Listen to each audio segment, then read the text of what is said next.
Husband এবং ওয়াইফের মধ্যে সম্পর্কগুলো ভেঙে যায় প্রতিনিয়ত। সামান্য ভুল বোঝাবুঝির কারণে যদি তৃতীয় পক্ষ এখানে ইন্টারফেয়ার করে তখনই ঝামেলা বেঁধে যায়। আলী কাররামাল্লাহু ওয়াজহাহু দেখেন ধৈর্যের মূর্ত প্রতীক, রোমান্টিক শ্বশুর কে ছিলেন? রাসূলুল্লাহ সাল্লাল্লাহু আলাইহি ওয়াসাল্লাম। একবার আলী রাদিয়াল্লাহু তাআলা আনহুর সাথে ফাতেমা রাদিয়াল্লাহু তাআলা আনহার মনোমালিন্য হলো, ঝগড়া হলো। হতে পারে এরকম আম্বিয়া আলাইহিমুস সালাম, পয়গম্বর নবী মুহাম্মদ সাল্লাল্লাহু আলাইহি ওয়াসাল্লাম তার সংসারেও ঝগড়া হয়েছে।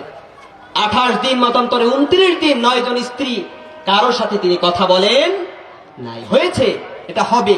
আর এই ক্ষুদ্র ক্ষুদ্র প্রেম ভালোবাসাকে পরিপূর্ণ চূড়ান্ত রূপ দেয়, বৃদ্ধি করে। কোন সুবহানাল্লাহ। আলী রাদিয়াল্লাহু তাআলা আনহার মাঝে, তাদের দুজনের মাঝে একটু কন্ট্রাডিকশন হয়ে গেল, মনোমালিন্য হয়ে গেল। রাসূল আসলেন, জিজ্ঞেস করলেন আলী কোথায়? ফাতেমা দাঁড়িয়ে, তিনি বললেন যে তিনি এই দিকে চলে গেছেন। আলীর কাছে চলে গেলেন আমার নবী মুহাম্মদ। সুবহানাল্লাহ, জোরে বলেন না সুবহানাল্লাহ। জামাইয়ের কাছে চলে গেছেন শ্বশুর, গিয়ে বলতেছেন ইয়া আবু তুরাব তুম বিইজনিল্লাহ, আল্লাহ সন্তুষ্টির উদ্দেশ্যে বালির আব্বা তুমি উঠে দাঁড়াও। বুটোয় রয়েছে কেন? কোনো সাড়া আসতেছে না। রাসূল এই পাশে গেলে আলী মুখ ঘুরে ওই দিকে দিচ্ছে, আবার ওই পাশে গেলে মুখ ঘুরায় এই দিকে দিচ্ছে। একটা পর্যায়ে রাসূল আলী রাদিয়াল্লাহু তাআলা আনহুর মাথায় স্পর্শ করলেন। রাসূলের হাতের স্পর্শ পেয়ে কোন সাহাবী কি স্থির থাকতে পেরেছে? ভাই, একদিকে সাহাবী, একদিকে শ্বশুর, একদিকে জামাই। সুবহানাল্লাহ বলবেন না? বললেন কি হয়েছে? তিনি সব ঘটনা খুলে বললেন। রাসূল বললেন চলো বাড়িতে। তিনি আসবেন না, অনেক বুঝিয়ে বাসায় নিয়ে আসলেন। ফাতেমাকে ডাকলেন। কাকে? মেয়েকে ডাকলেন। শ্বশুর জামাইরে বসালেন ডান পাশে। আর রিজালু কাওয়ামুন আলান নিসা, পুরুষদের স্থল মহিলাদের উপরে মর্যাদার দিক থেকে ডান পাশে বসালেন। ফাতেমা রাদিয়াল্লাহু তাআলা আনহাকে বাম পাশে বসালেন। বসে বললেন বেশ কিছুক্ষণ ক্লান্ত হয়ে গেছি, আসো আমরা শুয়ে পড়ি। এক জায়গায় শোয়ার দরকার নেই, আমি মিডিলে শুচ্ছি। শুয়ে পড়লেন তিনজনই। রাসূলের শোয়া মাঝে, এক পাশে জামাই, এক পাশে মেয়ে। বললেন তোমরা দুজনের হাতটা আমার হাতে দাও। হাতে দিলেন। রাসূল রোমান্টিক গল্প করা শুরু করে দিলেন। জোরে কোন সুবহানাল্লাহ। গল্প করতেছেন আর হাতটা আস্তে আস্তে করে ক্লোজ করে নিয়ে আসতেছেন আলী রাদিয়াল্লাহু তাআলা আনহুর হাতের উপরে। ফাতেমা রাদিয়াল্লাহু তাআলা আনহার হাতটা কখন দিয়ে দিলেন তারা কেউ টেরই পাননি। জোরে কোন সুবহানাল্লাহ। একটা পর্যায়ে রাসূল বললেন তোমরা আমার হাতটাকে শক্ত করে ধরো। তারা তো মনে করেছে আমরা রাসূলের হাত ধরে আছি, ঠিক না?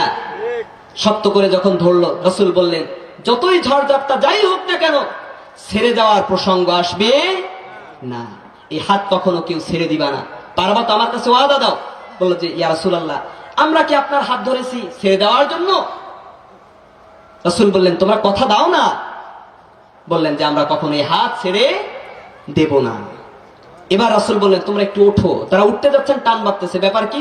উঠে দেখলেন দুজন দুজনের হাত ধরা। জোরে জোরে কোন সুবহানাল্লাহ। এই ছিলেন শ্বশুর। আর আমাদেরও সমাজে অসংখ্য ছেলের বাবা হোক মেয়ের বাবা হোক, ত্রুটি বিচ্যুতি হলেই চলে আয়, তোকে কি ভাতের অভাবে বিয়ে দিছি, আর এক জায়গায় দেবো, বলে কিনা? ভাইরা আমার, মেয়ের বাবা যারা আছেন, ছেলের বাবা যারা আছেন, পরের সংসারটা টিকে যায়।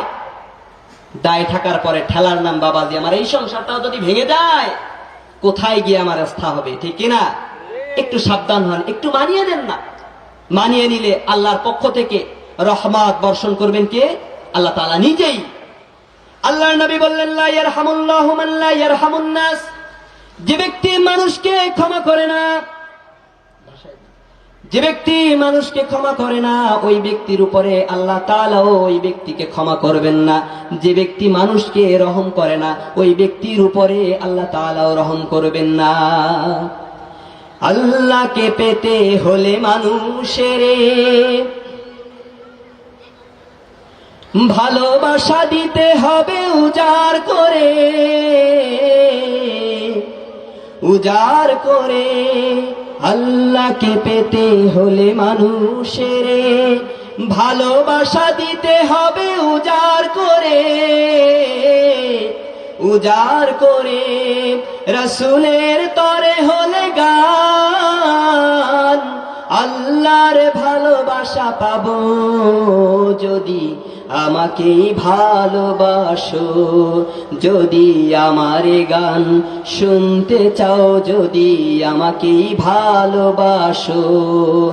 আজকের ময়দানে কোরআনের কথা হবে, আজকের ময়দানে কোরআনের কথা হবে, দল বেঁধে খানে এসো যদি, আমার এ গান শুনতে চাও যদি, আমাকেই ভালোবাসো যদি, আমাকেই ভালোবাসো।